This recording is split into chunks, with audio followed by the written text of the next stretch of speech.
All right, back on the Dodge 5500 with the 6.7 Cummins. Just want to show you real quick. This is why I moved this wiring. Look how close that is. I mean, I know that sounds ridiculous, but I don't want to have any problems there. That's one of their AC units, and I don't, this is the desert, and one day when the summer comes, they'll know somebody messed that up.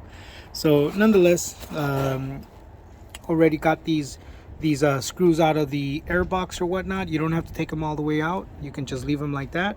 They will stay there, and you'll be able to just pull it out. It's already ready.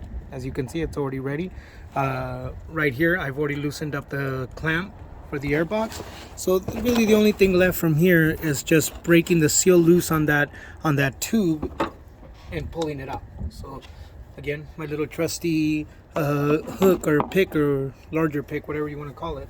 Just stick it in. Just run it along inside. That's gonna do is that's gonna break the seal. See, even this hose is getting really brittle. I don't know why. It's Dodge for you. There it is. Okay, so right there, it's pretty much ready. So it's gonna come out. Don't forget, you have these locks down here, these tabs that are locking it in place at the bottom because there's only those 3 bolts at the top. So let me show you. Bear with me. There it is.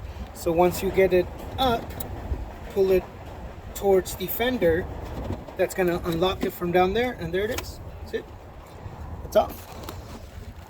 There it goes. All right, let me go ahead and get the rest of the tube off, and I'll show you how that goes.